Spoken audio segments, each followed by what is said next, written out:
Hi, I'm Ian. Welcome back to my channel. October was a bit of a rough month for me on many different fronts. Mentally, emotionally, I'm doing okay. Physically, I was sick like 3 different times. I traveled a lot, which was great, but also led to illness. And then it also took a chunk out of my reading habits, I would say. I am recording this before the end of October is up, so I'm like, can I finish 4 books in 4 days?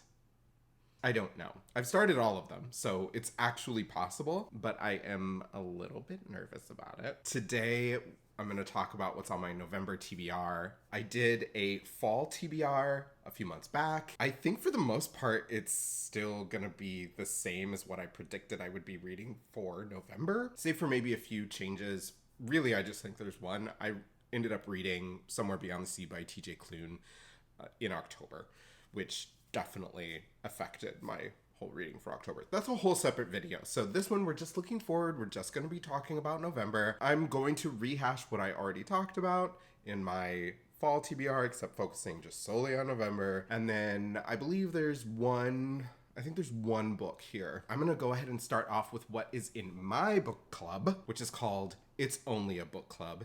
And it is specifically for horror, thriller, spooky stuff, right? So just because October is over doesn't mean that we're done reading spooky stuff. It's spooky all year round. I put up 4 options for what to read in November for It's Only a Book Club. Everyone voted and picked Boo!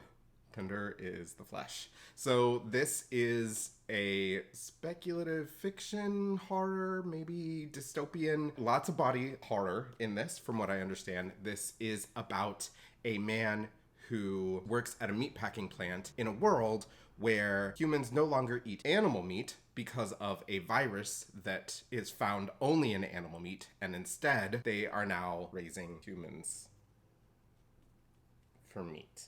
I don't know much more about it. I don't want to know much more about it. What I do know, though, that's really important, is only like 200 pages. I'm going to be starting the month off with this. If I think about last month, I was pretty put off by the fact that it took me like 2 weeks to finish a single book.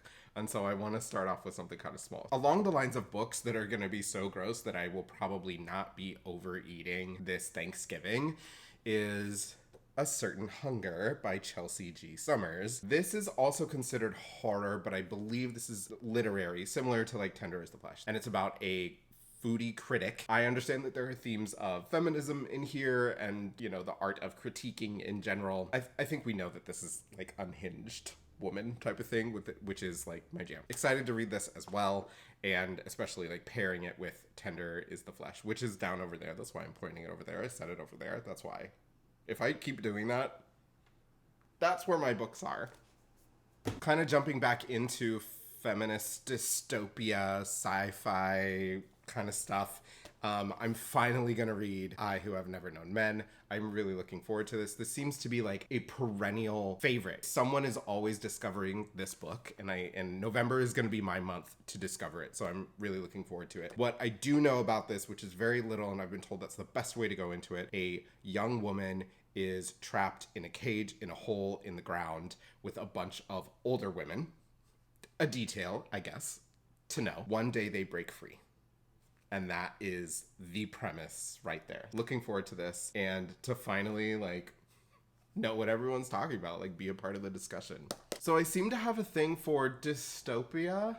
I actually really do. Dystopian, that's like one of my favorite genres, especially when it's literary, especially when it's adult. One of my absolute favorites. And the timeline for this next book takes place in 2024 and like just past. This is part of a duology, but I'm not going to think about it that way. I'm just going to read the focus on just accomplishing reading this one book by one amazing author known as Octavia E. Butler. I've read Kindred by her, and I'm going to read Parable of the Sower. This takes place, I think, mainly in the summer of 2024. This was written, when was it written?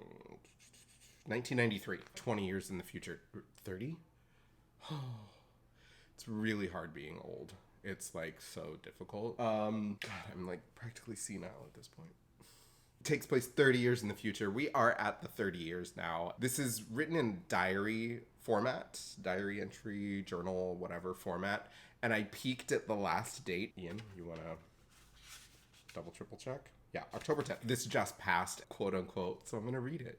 Like now. It's like perfect timing. Speaking of dystopian, but like way, way, way into the future to the point where we don't even really know too much about the past, I'm going to read a second book in the Monk Robot duology, and that's A Prayer for the Crown Shy. It is a slim 150 pages. Might even put this up first. Start the month off with like a couple, winners where I'm just like, getting through the books, reading them quickly. This is low stakes sci-fi. This is about, I'm gonna have to do names here. Dex, who is a T-monk and a robot.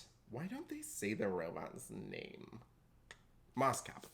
This is about Dex, a T-monk, and Moscap, a robot, who have run into each other in the woods and basically traversed the wilderness together in the first book and come across a really interesting, touching discovery at the very end of that book. And I don't know if this picks up where it left off. I don't know anything else about this except that it's part 2 and the final part. This is Becky Chambers, A Prayer for the Crown Shy. Again, super short. Beautiful cover too. I love this cover. I think this is gonna be pretty much the only other book that's gonna be challenging as far as maybe emotionally challenging, and the rest of them should just be a romp, if not sweet and gentle. It's Notes on an Execution by Dania Kukafka. So this is about a man who is on death row for murder, and I believe he's a serial killer.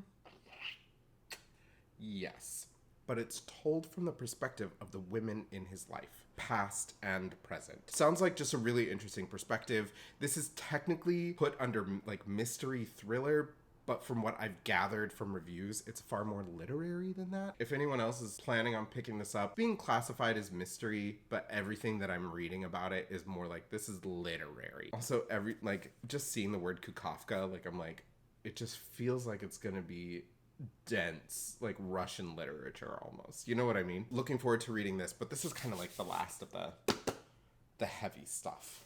Switching gears again and going back to the lighter stuff, I have a fantasy book that is super short that I'm really excited to read because I do love cats, and that's The Cat Who Saved Books by, oh my god, Sosuke Natsukawa. Did I say it right? Is that right? This is about a teenager who inherits a bookstore from their recently deceased grandfather. And rather than keep the bookstore open, they've decided to close it down.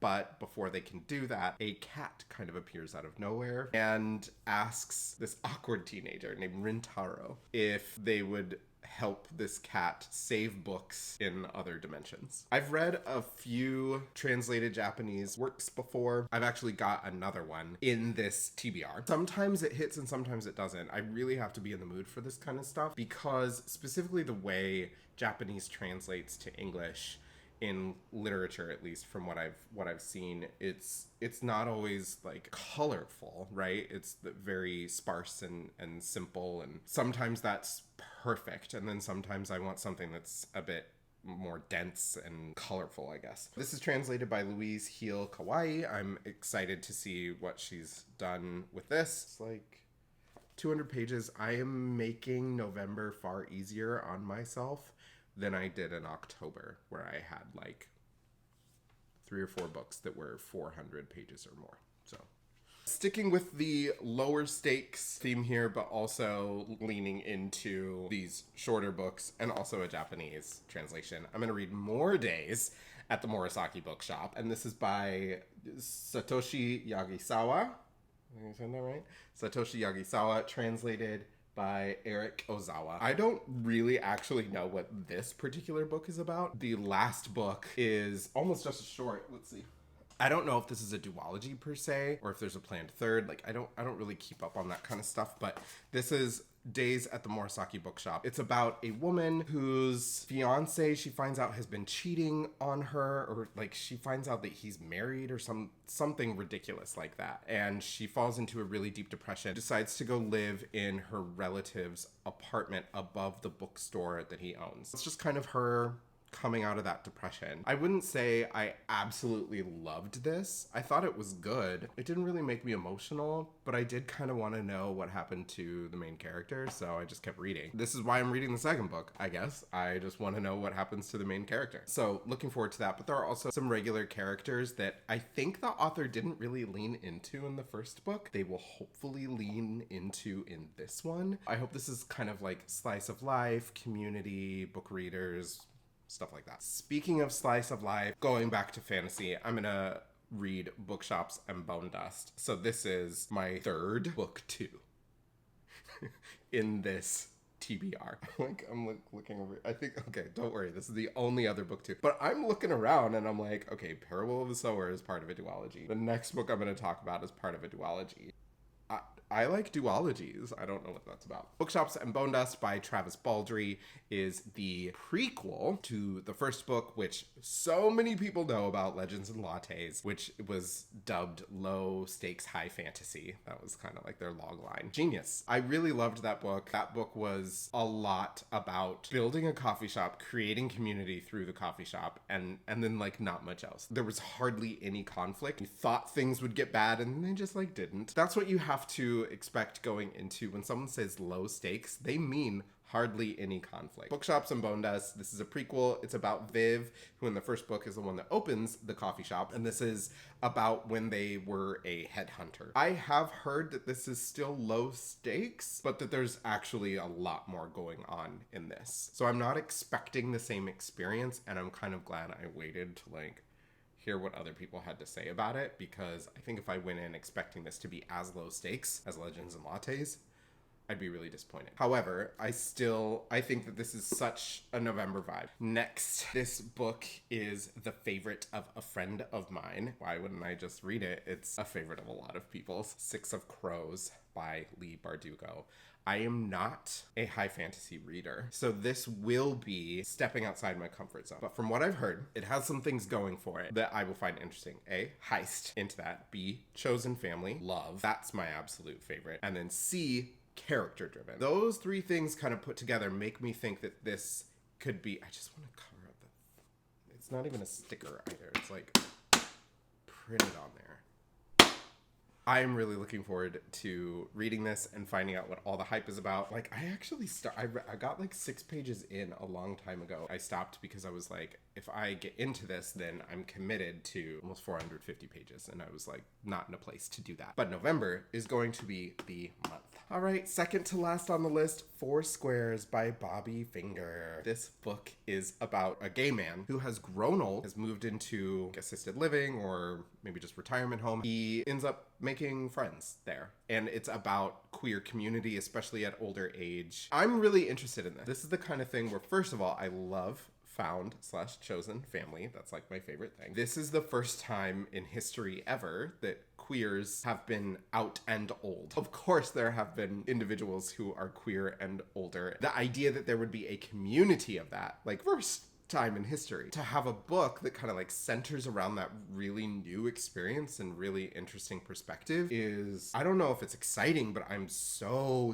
intrigued as to how this story will literally make me feel. It sounds like it's character driven. If so, I'm going to be really into that. I am like genuinely wondering like how it's going to make me feel about aging, especially as a queer man. And if it's possible, especially as someone who is single, doesn't have kids, and doesn't intend to, if I really will have that kind of safety in queer community in my older age. So looking forward to it. Last but not least, same friend who actually loves Six of Crows also said that they loved this book, and I was like, what the hell, I'm just gonna read it anyway. This is the biggest book I have. However, it also is the biggest font. Not biggest book I have. Biggest book on this TBR. But the font is also huge. So I'm thinking that this actually isn't as terrifying as it seems as Carry On.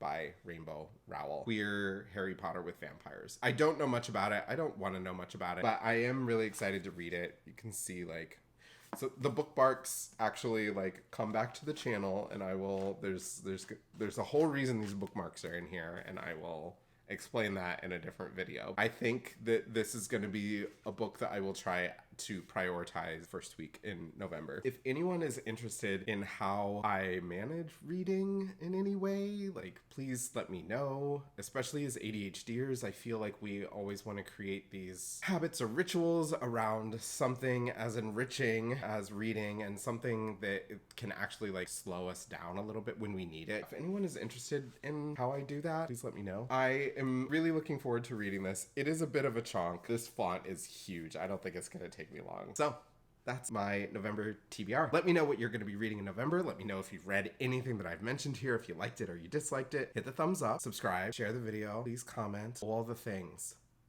Bye.